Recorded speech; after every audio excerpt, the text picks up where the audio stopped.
Olá, estamos novamente reunidos aqui para uma conversa franca, boa. Hoje nós estamos trazendo uma promotora de justiça que tem a ver com as eleições que estão para acontecer. Caso você esteja assistindo esse vídeo depois das eleições, ainda vale a pena, te asseguro. E o seguinte, não esquece de dar um cliquezinho aí embaixo se você gostou ou não gostou e inscreva-se também. E quem é que nós trazemos hoje? A Helena Cecília Diniz Teixeira Calado Tonelli, ou Helena Cecília, que é promotora de justiça, é de Sorocaba, formou-se aqui em Sorocaba na parte, digamos assim, da sua infância, não é isso? Isso. Fala um pouquinho sobre você, sobre a infância e depois onde você andou estudando. Então, eu sou sorocabana da Gema, eu amo essa terra. E eu estudei aqui, fiz escola pública.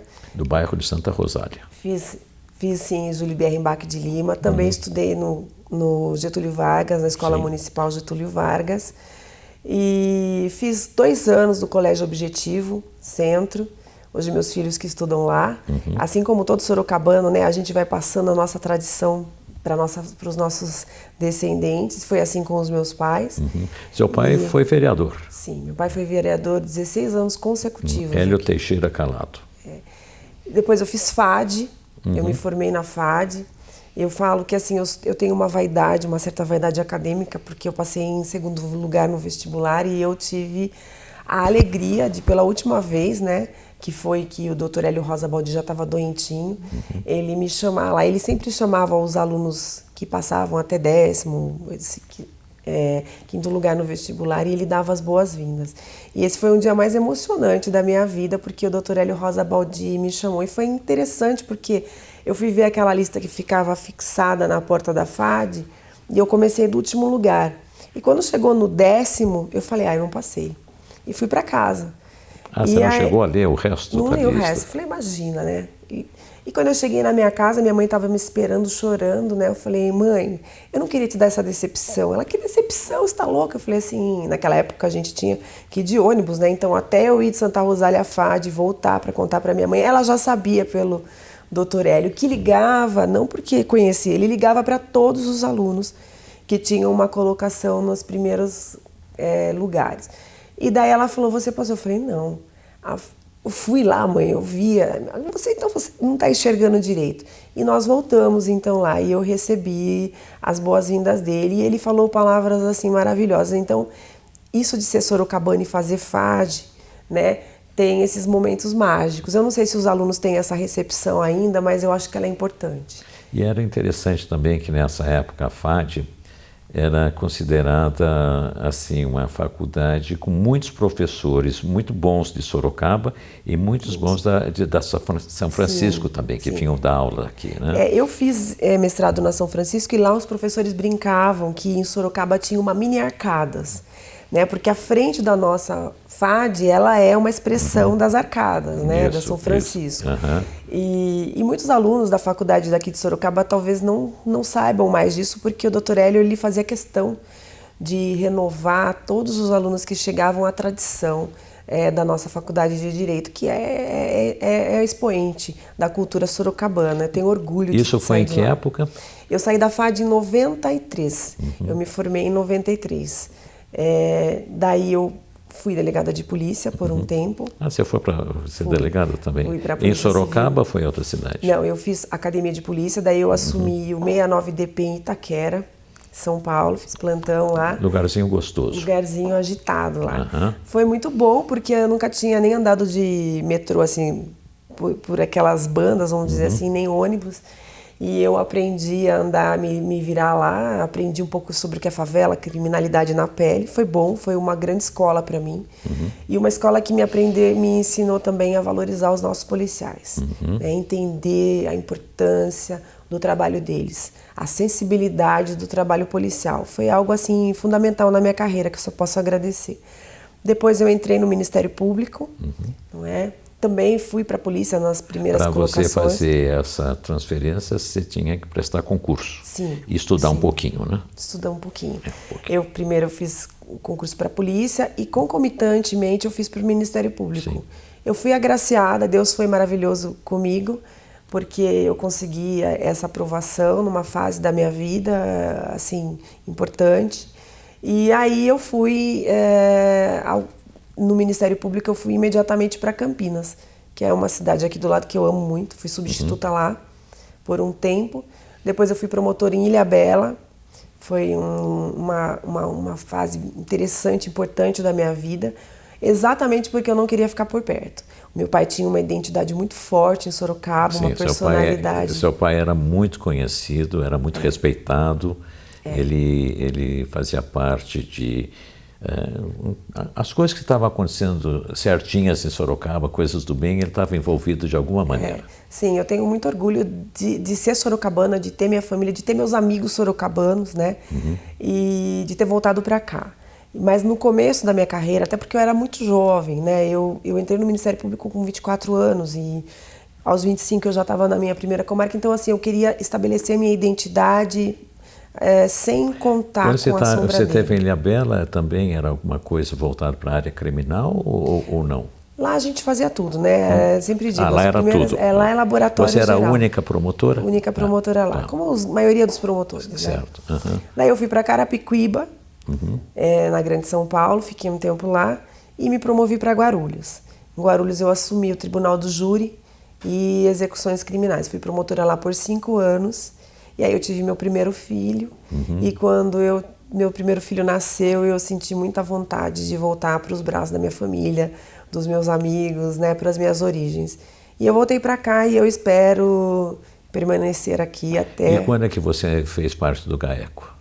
Então, eu entrei no GAECO em 2016, eu tive a oportunidade de ir para o GAECO. Eu acredito, assim como o meu amigo, né, Antônio, que estava lá, na época que me recebeu ali, que todo promotor deveria passar pelo GAECO, porque é uma experiência incrível.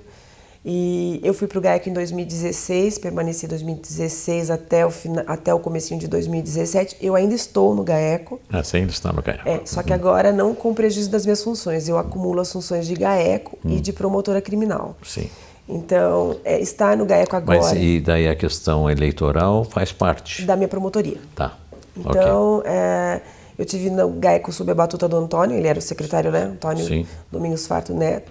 E depois, agora, da doutora Maria Aparecida. Está sendo uma nova fase, uma fase brilhante também, uma fase com 2 mulheres no GAECO, num momento de empoderamento feminino, né? Então, estar no GAECO demonstra que, efetivamente, no serviço público e no Ministério Público não tem essa discriminação. As mulheres são recebidas e elas ocupam o cargo de acordo com as suas habilidades e isso é muito importante para o Ministério Público.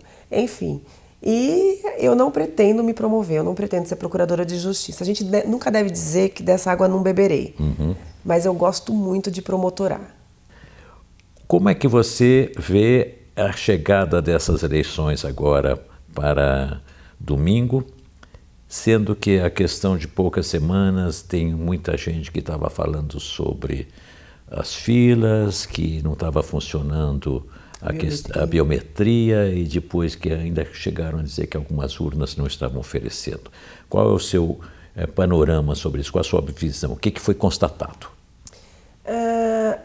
Eu posso te dizer assim do nosso panorama em Sorocaba, né? Como é que foi? E qual é a minha visão desse cenário, assim, até mesmo político nacional. Eu entendo que essas eleições, elas são fundamentais para a nossa democracia, para o fortalecimento da nossa democracia, para a evolução da nossa democracia, não é? E, sobretudo, para a gente dar um passo além de todo esse cenário político que a gente tem vivenciado até aqui.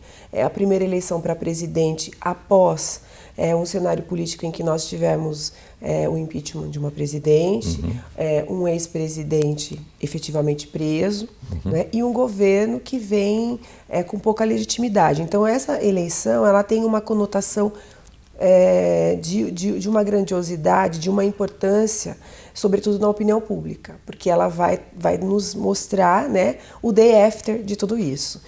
E isso vem recheado de muita atenção, né, dos dois lados. Então, assim, tanto do lado do candidato que é o preferido, como do candidato que vem tentando buscar também o seu espaço. Por que essa atenção? Porque a nossa política ficou uma política um tanto quanto polarizada, e essa polarização vem no que é certo e no que é errado, e essa polarização do certo e do errado, ela traz em si uma tensão. Por outro lado, eu vejo que isso é excelente. Por quê? Porque isso é democracia. A democracia, ela é barulhenta. A democracia, ela esperneia. A democracia grita.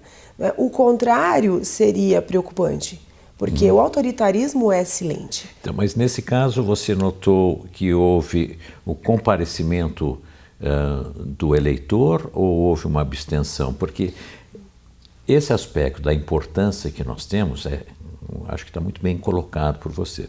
Agora, tem um aspecto prático de chegar lá, pôr o dedinho e o dedinho gasta, né? O eleitor não está muito bem, dizem que foi comprado do Detran ou qualquer coisa, não está lendo direito.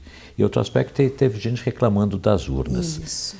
Então, eu acho que esse day after, né, da democracia, ele levou em consideração alguns fatores. O primeiro foi a biometria e a nova, vamos dizer assim, o novo formato do eleitor, né, da identidade eleitoral do cidadão.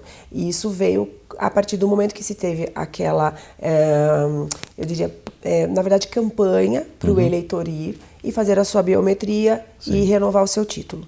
O que aconteceu em Sorocaba? Sorocaba foi a segunda cidade em que houve o maior número de cancelamento de títulos. 70, 80 mil, uma coisa isso, né? Por que dá para eleger um deputado estadual. Isso. E em algumas cidades 3 vezes o número de votação para um prefeito, né? Em algumas cidades menores que a nossa.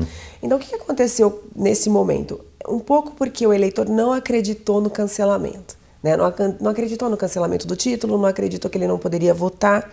Então, também isso aconteceu. Muito eleitor chegou lá na sua sessão antiga de votação e o seu nome não estava lá, porque o seu título já não tinha uma certa validade. Então, esse foi o primeiro componente, né? Essa nova identificação do eleitor, ela é importante na medida em que ela legitima o processo eleitoral através da urna eletrônica. Sim. A partir do momento em que eu posso, através da urna eletrônica, votar só com a minha biometria, isso configura uma maior segurança para o meu voto, não é?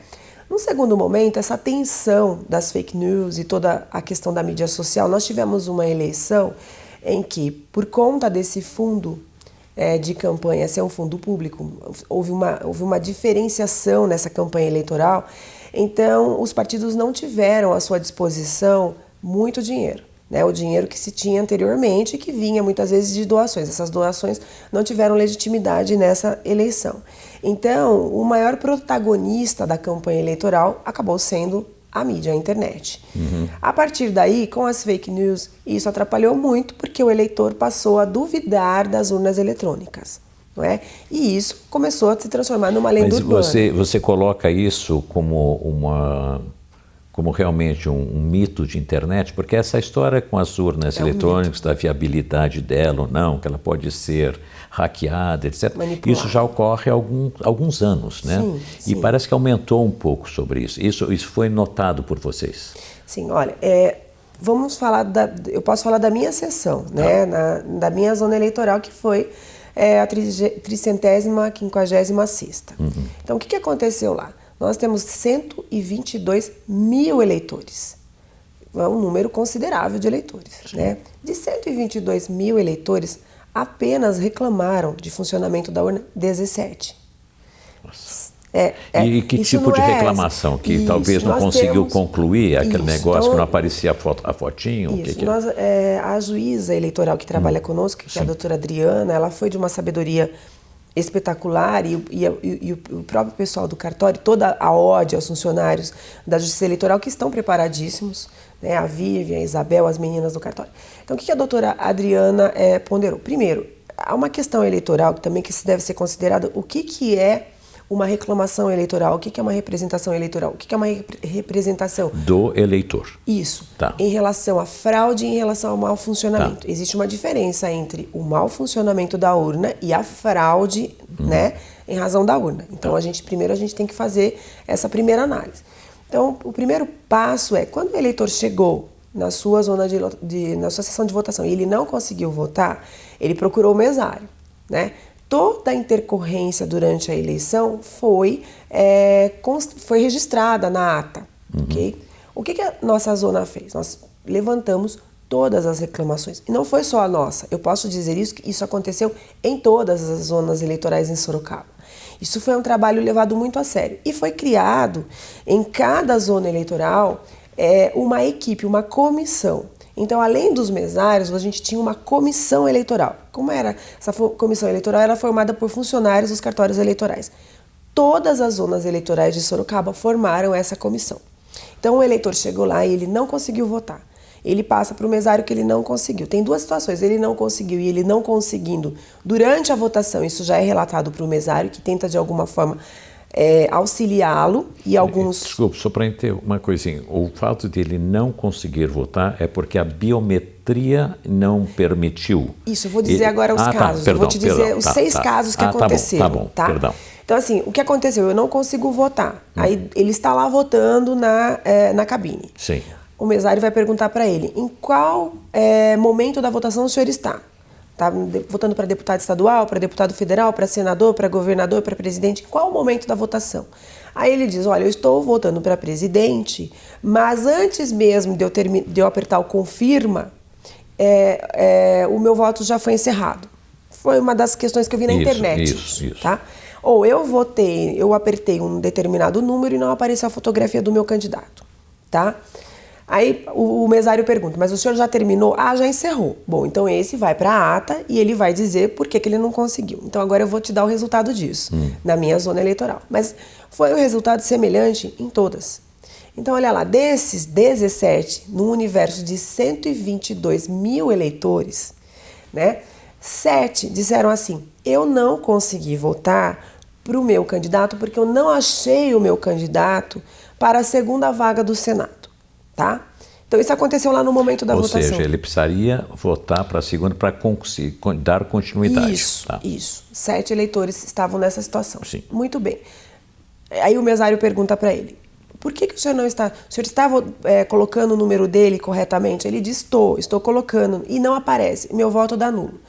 E o mesário pergunta então para ele, né? O seu candidato, o senhor prestou atenção, fez uma colinha, o seu candidato é realmente do estado de São Paulo? E aí ele diz o nome do candidato. Em alguns casos sim, em outros casos não. E o mesário diz, não me diga, porque o voto é secreto, é sigiloso. Mas nesse universo de 7 que não conseguiram votar, eles foram chamados para fazer a auditagem das urnas, porque as urnas todas que foram consideradas como, vamos dizer assim, disfuncionais, elas foram auditadas depois dessas reclamações. Então o que aconteceu? Desses 7 eleitores, os 7 queriam votar em candidatos que eram candidatos a senador, mas não pelo estado de São Paulo. Então, ele não ia identificar o candidato dele lá naquela urna. Embora ele pudesse votar. Embora ele pudesse. Mas é que a urna, ela identifica os candidatos do estado de São Paulo, certo? Então, ele não pode, no estado de São Paulo, votar para um candidato, como, por exemplo, num dos casos específicos que nós fizemos a auditagem, ele queria votar num candidato do Piauí. Então, a urna não abre para ele essa possibilidade. Mas ele conseguiria votar para o candidato mesmo que ela não trouxesse a foto? Não, ele não poderia, porque ele está votando para a segunda vaga da senador em São Paulo. Representado em São Paulo, que é o representante do estado de São Paulo. Né? Ele tem um título de eleitor aqui, ele está habilitado para votar aqui. Então, ele não pode votar nesse candidato que não está habilitado no nosso estado. E isso foi explicado para esses 7 eleitores. Né? Olha, infelizmente, na verdade, não é um erro de funcionalidade da urna, é um erro, na verdade, do eleitor que, infelizmente, não entendeu que ele precisava votar na segunda vaga para um candidato do estado de São Paulo. Né? Continuando, a outra reclamação que veio, eu não consegui votar para presidente, eu votei para presidente, mas não apareceu a fotografia do meu presidente lá. Mas o senhor votou mesmo assim? Deu confirma? Deu. A votação está correta. Quando fizemos a auditagem, sim, aconteceram. O que aconteceu? Algumas urnas de 2009, elas têm um processamento mais lento.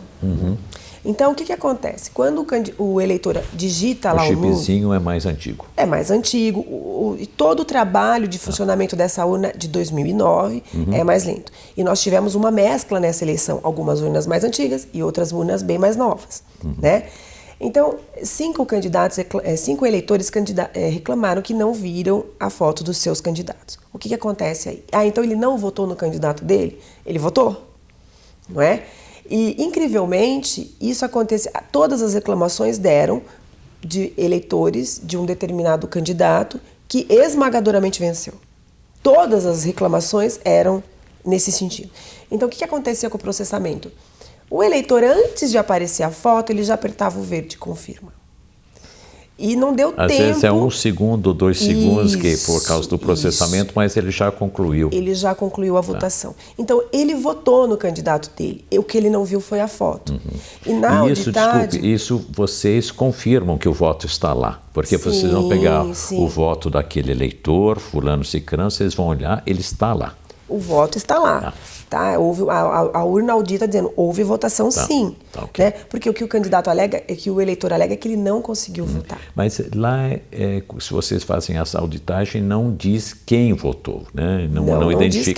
Não identifica o eleitor, mas vai computar o voto como tal. Isso. Aí o que aconteceu? Agora a tua pergunta. Em relação agora à fraude, o que poderíamos considerar como fraude? Aí sim, que seria o maior problema da biometria. É uma pessoa tentando se passar por outra para votar, tá? Então eu vou lá e digo, eu sou a Maria Paula, vamos inventar um nome assim. Tá. Eu sou a Helena, mas eu quero votar... Eu tenho até o número do RG da Maria Paula, eu tento me passar pela Maria Paula. Vou lá na biometria, não aceita na biometria, tá ok? Eu vou conseguir votar em nome de outra pessoa? Não, porque o mesário vai fazer a constatação de quem eu sou. Eu vou ter que apresentar um documento com foto e vou ter que apresentar para o mesário dados meus que não constam em alguns documentos para eu atestar se aquela pessoa votou. Quantas reclamações de pessoas que tentaram se passar por outra em Sorocaba? Nenhuma. Nós não tivemos nenhum tipo de irregularidade ou fraude nesse sentido em Sorocaba. Nós tivemos problema de biometria, ou seja, muitas vezes porque várias pessoas usaram a biometria e então a biometria já ficou com uma leitura ali complicada, houve um excesso ali de sujeira, enfim. Quando ou porque o dedo gasta, né? Isso também, principalmente nas pessoas de maior idade, é mais difícil. E não acontece só na urna eletrônica, acontece nos bancos e outros locais que acontece. Essas pessoas, elas não conseguiram votar? Elas conseguiram. Elas apresentaram um documento outro com foto e mais 2 dados de segurança, tá? Esses outros 2 dados de segurança que foram utilizados e os mesários estavam capacitados ali. Todas as vezes que surgiram problemas de biometria, a comissão do cartório eleitoral esteve com esse eleitor. E já como essa comissão tinha dados e informações desse eleitor, pôde trazer acesso às informações desse eleitor de dados de segurança, tá? Então, por exemplo, dá o número da sua CNH, né? Uma pessoa que vai... o nome do seu pai e a data que seu pai nasceu. Aliás, uma pessoa hoje em dia pode votar com a CNH, ele não precisa estar lá com o título, não é isso? Isso. O que aconteceu em Sorocaba? Quem não conseguiu acesso à biometria apresentou outro documento com dados de segurança e conseguiu votar. Então, nós não tivemos... Quais foram as outras reclamações? As outras reclamações aí sim, né? Por exemplo, 3 ou mais eleitores, agora eu não me lembro lá dos 17, mas 3 ou mais, por exemplo, votou para governador. Ele não viu que ele estava votando para governador, ele achou que ele já estava votando para presidente. Tá? Então, na área do governador, por exemplo, ele colocou o número 17. Isso aconteceu. Só que não tinha nenhum candidato habilitado na legenda 17 como candidato para governador. Né? E aí o que acontece? A urna, ela já responde, voto nulo. Então, o que E já encerrou? Não, aí ele tem que apertar o confirma. Ah, tá. Ainda não encerrou, apenas então, diz que o voto dele está nulo. O voto dele está nulo. Por que o voto dele está nulo? Nós fizemos essa auditagem várias vezes, inclusive com eleitores que foram chamados. Vou mostrar para você qual foi teu erro. Foi isso. Eu fui. Né? Então, assim, no momento que ele estava votando e ele teve esse problema, o mesário disse para ele, olha bem se você está votando para governador ou para presidente, tá? E daí ele foi lá e ele fez uma confusão, né? Ele, por exemplo, ele poderia ter votado no 30, tô dando genericamente, mas ele quis votar naquele número, e aí o mesário disse para ele, olha, talvez esse número que você esteja votando não tem para governador. E foi o que aconteceu. Então, vários incidiram nesse erro. Então, quando ele não consegue votar para governador, ele também não consegue continuar. E o presidente era o último, o último, exatamente. a ser votado. Foi uma votação longa, né? Longa. Tanto é que o jornal fez a colinha, né, para todo mundo poder levar e a gente vai fazer a colinha de novo agora para essa próxima votação, embora sejam só 2 candidatos agora. Vai ser mais fácil votar, vai ser mais rápido. Então, eu acho que esse panorama do primeiro turno, permeado por essa tensão social, né? Essa questão de muitas informações na internet. Desculpe, você fala sobre a tensão social, mas foi uma votação pacífica, não? Isso, mas foi grande, assim... Não, mas não houve conflito, nada, foi tranquilo, né? Não houve problema na boca de urna, não houve nada disso. Foi, pelo menos em Sorocaba, né? Sim, nós estamos falando da nossa região. Foi um primeiro turno extremamente pacífico. O que aconteceu foi que algumas pessoas foram tensas, né? Ou acreditando que não ia ser legítimo. E foi, né? E as urnas cumpriram a sua função. E apesar dessas reclamações, a gente vê uma votação expressiva, né? A gente viu uma alteração, uma mudança no cenário do Congresso. Só para entender uma questãozinha aí, há pouco nós comentamos, você mencionou esses 70, 80 mil pessoas que ficaram excluídas de votar, que não conseguiram fazer o recadastramento. Mas muitas talvez nem apareçam, né? Porque parece que tem assim... que esse recadastramento é exatamente isso, é saber de fato, é contagem de pessoas naquele processo eleitoral, naquela região. E talvez muitas dessas pessoas não existam mais, ou mudaram de endereço, ou não estão mais na região. Tende a diminuir um pouco o número de eleitores na nossa região, não? Então, nós acreditamos que não. Nós acreditamos que houve um problema mesmo de recadastramento. Sim. Tanto é que aqui na Câmara Municipal teve um eleito que ele deveria assumir a vaga de vereador e o próprio vereador não fez o seu recadastramento eleitoral. Ou seja, o eleito não acreditou no processo eleitoral. Essa é uma questão de não acreditar. Né? Então, o que eu acredito? Eu acredito que passadas as eleições... Aliás, logo em seguida as eleições, quando nós fomos lá, os promotores todos foram, na segunda ou na terça-feira após, para analisar essas reclamações ou queixas durante a eleição, muitas pessoas já estavam procurando para regularizar. Elas já estavam procurando fazer o recadastramento para regularizar isso, porque elas podem regularizar. Apesar do título estar cancelado, elas podem retomar essa situação, né? E elas podem agora sim fazer o recadastramento, né? Então muitas pessoas estavam... Após a eleição de domingo. Após a eleição. Isso. Tem que pagar uma pequena multa. Uma pequena multa, aliás, que é irrisória. A maior multa é você ir enfrentar a fila no Banco do Brasil, né? Esse que parece que é a maior multa, porque o valor realmente é irrisório. E o Banco do Brasil oferece a facilidade para aqueles não correntistas de pagamento online, quer dizer, e é só no Banco do Brasil também, né? Quer dizer, não existe outro. Então, assim, mas muitas pessoas já foram em busca dessa regularização, porque ela é importante, né? Sim. E porque... Então, vocês acreditam que esses 70, 80 mil que não se recadastraram vão continuar, eles voltarão à existência, eles serão eleitores novamente? Eu acredito Talvez que não serão seja todos, menor, mas um número expressivo. Eu não acredito que seja seja realmente todos esses eleitores que não vão surgir mais. Ou, se eles não surgirem na nossa... eles foram para outro lugar. Eles vão para outro lugar, porque eles não vão poder deixar de existir, né? Eles, na medida em que há o cancelamento do CPF, né? Exatamente, vai perder o CPF, ela vai perder o seu passaporte, vai perder o seu visto.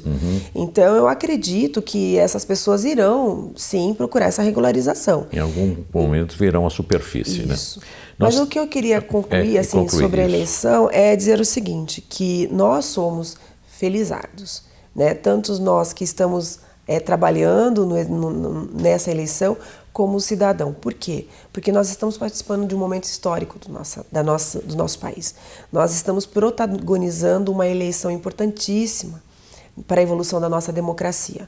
Nós estamos protagonizando um momento importantíssimo do nosso reforço institucional. essa crença que a urna funciona, que as instituições realmente são idôneas, probas de que nós não temos interesse nenhum em fraudar uma eleição, pelo menos nós promotores, os funcionários da Justiça Eleitoral. A diretora do cartório disse assim, eu fico tão triste quando alguém faz uma colocação como essa, porque dá uma impressão que nós, da Justiça Eleitoral, teríamos algum ganho. E há só uma perda da democracia. Né? Então, a partir do momento que as eleições acontecerem de maneira civilizada, de maneira urbana e que o resultado efetivamente demonstrar a vontade do eleitor brasileiro e a gente partir para um novo momento da democracia, não é? Pós essa eclosão da Lava Jato, eu creio que nós vamos ter um rumo diferente para a nossa política. Isso vai ser importante. Eu acho que tem um outro aspecto que a gente deve lembrar também, que nós estamos nos aproximando, aconteceu 30 anos da nossa Constituição. Isso. E isso implica diretamente na capacidade nossa de cidadão, ou cidadãos, de estarmos votando também, que antes desses 30 anos isso não estava acontecendo. Né? Então, todo esse amadurecimento do processo democrático e acho a força das instituições, e aí a gente tem o executivo, o legislativo, o judiciário e o quarto poder, que é o Ministério Público. Né? Porque antes a gente falava que a imprensa era o quarto poder. Agora o Ministério Público passou na frente da gente. Mas aí é outra história que um dia a gente conversa um pouquinho mais. Eu gostaria de concluir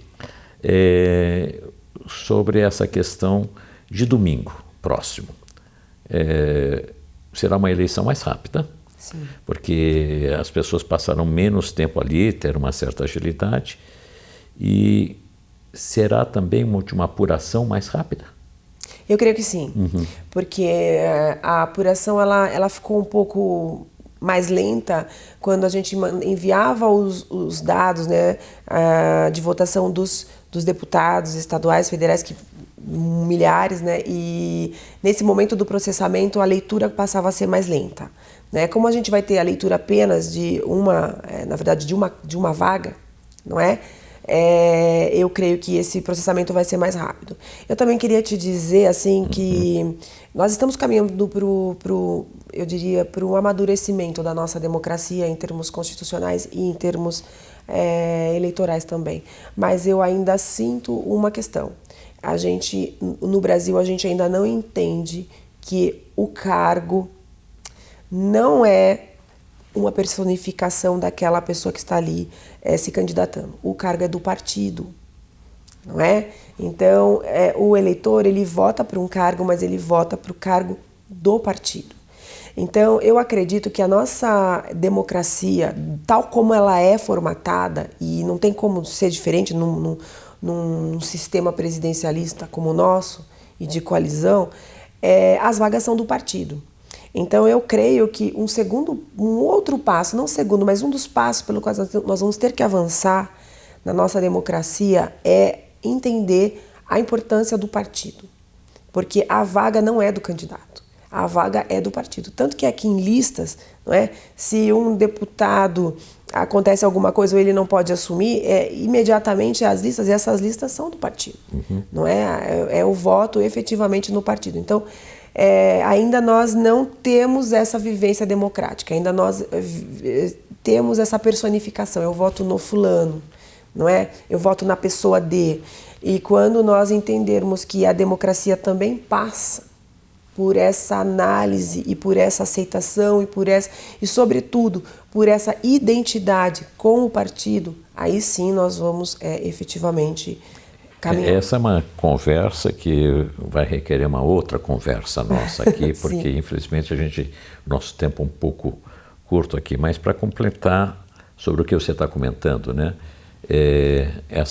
Nós temos que caminhar possivelmente para essa reforma político-partidária, porque a quantidade de partidos que nós temos, todos eles com a diferença mínima na sua questão ideológica, se a gente puder colocar assim, e o cidadão não entendendo ou não percebendo que ele está votando também para o partido, embora essa eleição já mostrou uma renovação grande de partidos.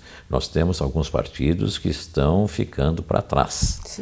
Né? E essa foi a importância dela, né? Essa é a importância. Eu acho que isso mostra, quer dizer, falava-se muito sobre a renovação disso aí, daí o pessoal falou, não vai existir renovação, porque lá nós temos lá os macacos velhos que estão lá já há quanto tempo, que eles têm o curral eleitoral, e tratavam assim mesmo, curral eleitoral, Sim. né? Era A aristocracia partidária mesmo. exatamente, e tratavam, não, eu já tenho meus votos lá, eu garanto, não sei o quê.